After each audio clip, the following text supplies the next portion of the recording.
Hello, everyone, and welcome back to the English Learning Podcast. I'm Jason, your host, and I'm here with my wonderful co-host, Julia.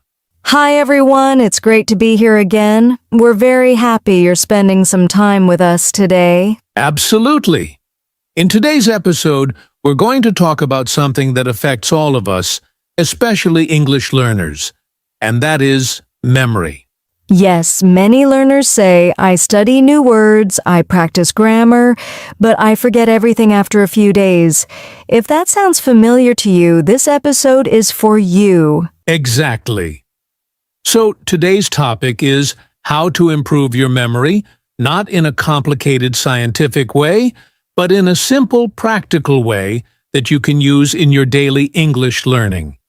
We'll share easy techniques to remember new words, remember what you study, and remember it for a long time, not just for one day or one exam. We'll talk about why we forget, how memory actually works, and what you can do to train your brain to remember better. And we'll also do a small practice together so you can see how these techniques work in real life. So if you're tired of forgetting vocabulary, lessons, or important information, stay with us, because by the end of this episode, you'll have simple tools to improve your memory and learn English more easily. All right, let's get started. So, Julia, before we talk about how to improve memory, I think we should first understand what memory actually is. Yes, that's a great idea. In simple words, memory is the brain's ability to receive information, store it, and then find it again when we need it. Exactly. When you hear a new English word, your brain first notices it. Then it tries to save it. And later, when you want to speak or write, your brain tries to bring that word back. But the problem is our brain is not a perfect recording machine. It's more like a filter. It decides what is important and what is not. That's why we remember emotional moments very well, like a happy day, a scary moment, or something very funny, but we forget a long list of vocabulary very quickly. Because emotional or meaningful information feels important to the brain. But when we study in a boring or stressful way, the brain thinks, this is not important, and it lets it go. Another reason we forget is information overload. We try to learn too much at one time: 50 words, 10 grammar rules, and a long text in one day. Yes, and the brain gets tired. When it's tired, it cannot store information well, so a lot of what we study just disappears. We also forget because we don't review. We learn something once, and then we never look at it again. And memory is like a muscle. If you don't use it, it becomes weak. If you use it again and again, it becomes stronger. So forgetting is not a personal failure. It's a normal brain process. Exactly. Forgetting means your brain is human, not broken. And the good news is, because memory is a process, it can be trained. And that's what we're going to show you in the next parts of this episode. One of the biggest mistakes learners make is trying to memorize without understanding. Yes, they repeat a word again and again like a robot, but they don't really connect it to anything. For example, you see the word improve. You repeat improve, improve, improve, but you don't know how it feels, how to use it, or what it connects to. So the brain says, this is empty information, and it doesn't save it deeply. But when you learn with meaning, you give the brain a reason to remember. Meaning can be many things: an image, a story, a feeling, or a personal example. Let's take the word improve. Instead of just repeating it, you can think, I want to improve my English. You see yourself speaking better, feeling more confident. Now the word is connected to your life, and the brain says, oh, this is important. Another example, the word nervous. Don't just translate it. Remember a time when you felt nervous, maybe before an exam or before speaking English. When you connect a word to a real emotion or memory, it becomes sticky in the brain. You can also learn through small stories. For example, yesterday, I was nervous before my presentation, but after I started, I felt confident. Now you've connected nervous and confident in a real situation. So the key idea here is simple. Don't memorize words. Build relationships with words. Yes, treat words like people. If you only see them once, you forget them. If you meet them again and use them, you remember them. So every time you learn something new, ask yourself, what does this mean to me? How can I use this in my life? And that's how you turn repetition into real memory. Now that we know learning with meaning is important, let's talk about one of the strongest memory tools. Active recall. Active recall means trying to remember something before you look at the answer. Most learners do the opposite. They read their notes again and again and think they are learning. But reading is passive. It feels easy, but it doesn't train the brain to remember. Active recall is when you close the book and ask yourself, what were the 3 new words I learned yesterday? Or you look at the word in your language and try to remember the English word. This effort, this small struggle is what builds strong memory.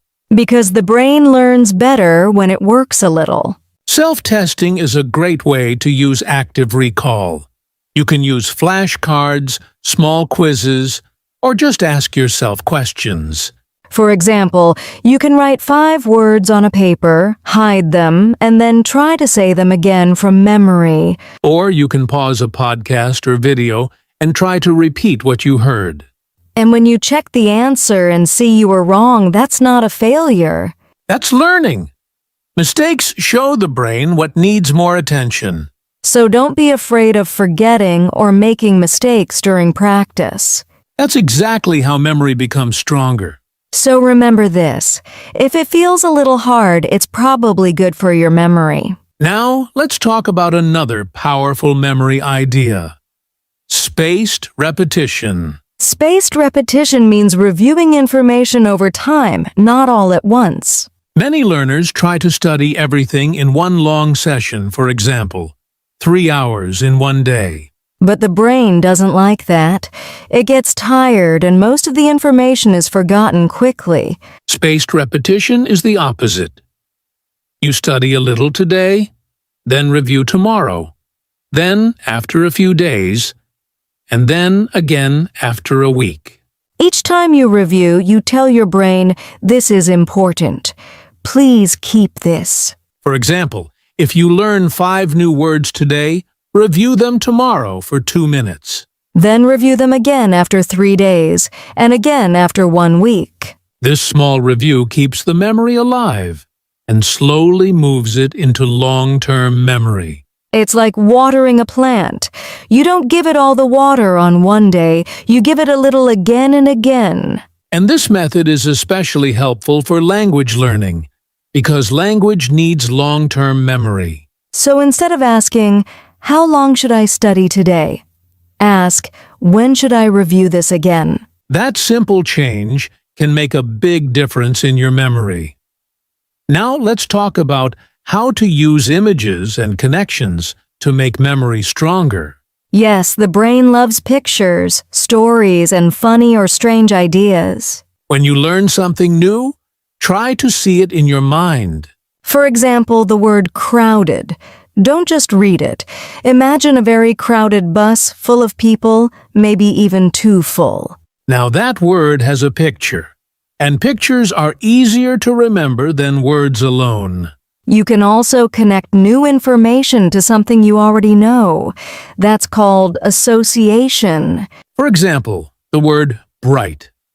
You can think of the sun, a bright light, or a bright smile.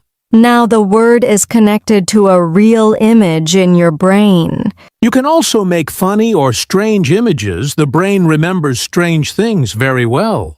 Like imagining a giant book walking on the street to remember the word library. It sounds silly, but it works. So when something feels hard to remember, don't fight your brain, play with it. Turn information into pictures, stories, and connections. And your brain will do the rest. All right, Julia. Now let's show our listeners how these memory techniques work in real life. Great idea. Let's do a small memory practice together. I'm going to give you 3 new English words. I'm ready. The words are efficient, relaxed, and challenge. Okay, efficient, relaxed, challenge. Now, don't repeat them many times. Instead, let's use meaning and images. All right. Efficient means doing something in a good, fast, and smart way. I imagine myself studying English for 20 minutes every day. That's efficient. Nice. What about relaxed? I imagine myself sitting with a cup of tea, smiling, no stress. I feel calm. That's relaxed. Perfect. And challenge? A challenge is something difficult but interesting.